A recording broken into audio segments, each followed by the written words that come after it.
and a lot of people are disturbed by it. And a lot of people, as is evident by this meeting and numerous others that are around the city, that change needs to be handled very carefully, and a key part of that is communication. And sure, I've been a journalist all my life, so I do communication, it's where I am, it's what I understand. And one of the things that concerned me when I first was invited actually as a journalist to a press conference at Cambridge Ahead, there was all this talk about this massive growth project and all the thousands of jobs that were going to be created and all the thousands of homes that were going to be built, and everything had to change because we were on this incredible growth path. And people talked about, we're growing faster than China. Which is, I understand technically that's true in terms of the number of jobs that are being created.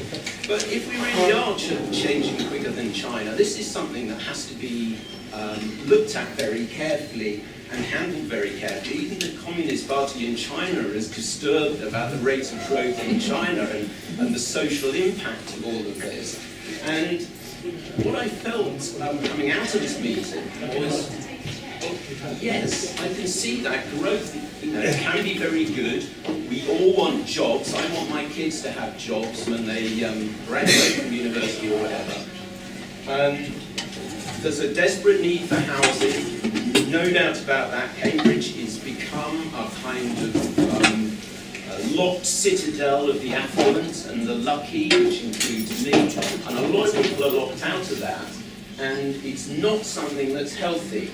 The Cambridge Commons, actually, the name, many affiliated groups around Britain, we have to call ourselves the Cambridge Commons, but many of them are just called equality groups. And it came out of this book, The Spirit Level, by these two academics, and they're social epidemiologists, and they've spoken in Cambridge recently, and they're absolutely fascinating. And their key thing is that, as it says, why equality is better for everyone, and why inequality is bad for everyone, not just those who are stuck having to live miles outside of Cambridge and commute these hideous commutes just so they can provide services at Addenbrooke's for us, and those teachers who have to live outside of Cambridge who can't afford to live here and teach my kids. I don't want that to happen. It's very bad for them, but it's also very bad for absolutely everyone, including the people who live on Story Way, which I understand, reading the Cambridge Independent, average house prices are £2 million each now. This is an extraordinary kind of phenomenon. And what the Spirit Level says is that this is dangerous for society, undermines society, where you have that huge inequality. It produces huge tensions, not just those at the bottom who feel very resentful and pissed off that they can see these people with these gilded lifestyles, which they are excluded from them, but also because people at the top feel fearful of those at the bottom and they want to protect what they've got. And you can see some of these large houses around Cambridge increasingly having large gates outside with entry phones. This is fear of the community. This is not a healthy situation. And what relevance is that to the city deal? That already there is a problem, a big problem of inequality. Already there is hideous problem with congestion, with 87,000 cars coming in and out of Cambridge. And all I could hear was about the growth project for the future. And I wanted to know, but what about today? Never mind tomorrow. What about the problems of today and how are these being tackled?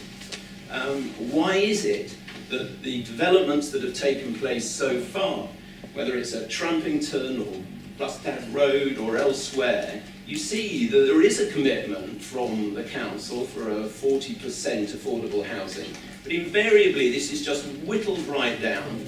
I understand one on that Rustad Road actually was down to 6%.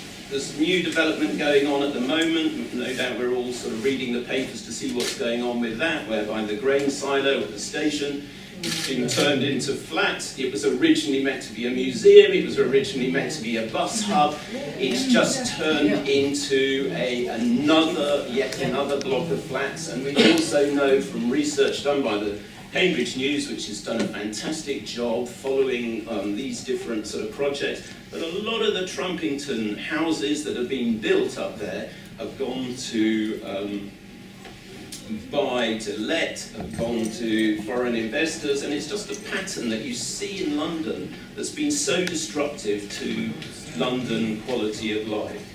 So those are the kind of issues that I found disturbing, and I felt I wanted to investigate and understand more. Two key things in this. Perhaps in terms of social justice, communication itself and transparency are key to social justice. They're key to people feeling they understand what's going on.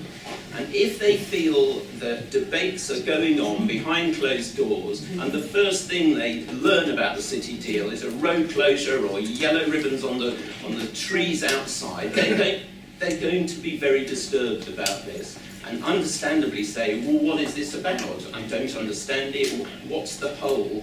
How does it fit into a wider whole? And my argument is that there should be there should have been, but in the absence of that having taken place properly, there should be a new vision for Cambridge with a wider time frame for 2030, moving on to 2050, where the whole of the city talks and is consulted and puts forward suggestions about how the city should be come 2050. And a key part of my work, I'm sorry I'm going on a bit, but they're all with me, I'll continue.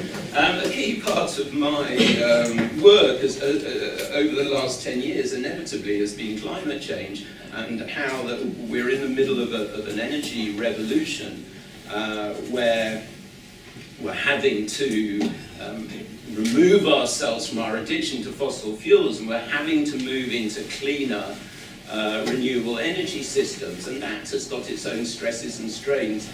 So it's astonishing to me, in a city like Cambridge, which is so beautiful aesthetically, has got so many green spaces, has got so many people who love the city, and I suspect that most of you here are actually here because you love the city. But we all appreciate the green spaces and the distance between the buildings and the general environment of Cambridge, and the fact that we've got so many people on bikes and so many people walking. This is a great thing. But it's undermined by these 87,000 cars coming into the city every day. It's very difficult to walk and cycle in the middle of all that.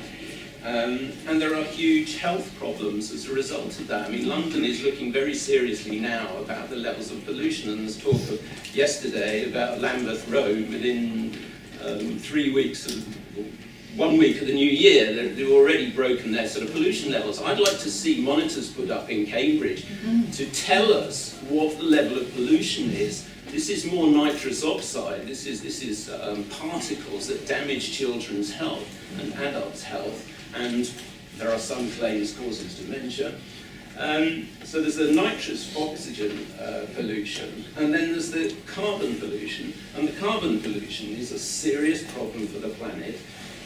We had the Paris climate change talks 12 months ago, and there every government from America to China to Britain agreed that something dramatic had to be done, and that we would all work towards a lower carbon, sustainable, and I know that's a word that's used and abused all over the place, future. I struggle to find anybody talking, when they talk about the city deal, about climate change. And that is utterly mystifying to me. I mean, there were some cities 2 weeks ago, Paris, Rome, etc., committed themselves to having no diesel cars outside post-2025. This is inevitable reaction to what needs to be done. And as I started this talk with, I personally know what it's like to change. We kind of want it, but don't want it. But there is no doubt that we don't have to have the 7% growth rates, the supersizing Cambridge for the desire of developers or corporate interests. But we do, regardless of whether we get that or not, what we do have to change is our way of life because of climate change. And we do have to have a low carbon strategy. And it seems crazy to me that that's not a key part of the city deal. Now, the city deal is about transport, it's not about renewable energy. But if you are going to remove these cars with all the pollution they bring from the streets of Cambridge, and I think that is what we need to do. We need to start pushing those cars out of Cambridge. And that can only happen if you have a proper public transport system. The congestion charge, when I was in London, I used to live in London, and when I was there, when Ken Livingstone introduced the congestion charge, and everybody said the same, oh, it won't work, nobody will go shopping anymore, and it'll all be a total disaster. It wasn't a disaster at all. Everyone loved it and appreciated it. But a key part of it was a dramatic increase in public transport, and particularly buses. So you never had to wait for a bus. And in Cambridge, public transport bus transport arguably does not exist. It's absolutely appalling. And I don't see how we can engage in this debate around the city deal unless it contains a core piece of information about how we are going to produce proper public transport. And lots of people have got really good ideas. I don't know why they've been sidelined. Edward Lee here, I've heard him talking about smarter transport in Cambridge, and there has been debate now about whether we need a light transport system, etc. But why are we having this debate now while the city deal is kind of thundering down the track, telling everyone we've got to get on with things? And earlier this week, a deputy chief executive announced for the delivery part of the city deal. I'm going, I don't think we've got a framework for starting the city deal, not delivering it. I think that's, I think I probably said enough.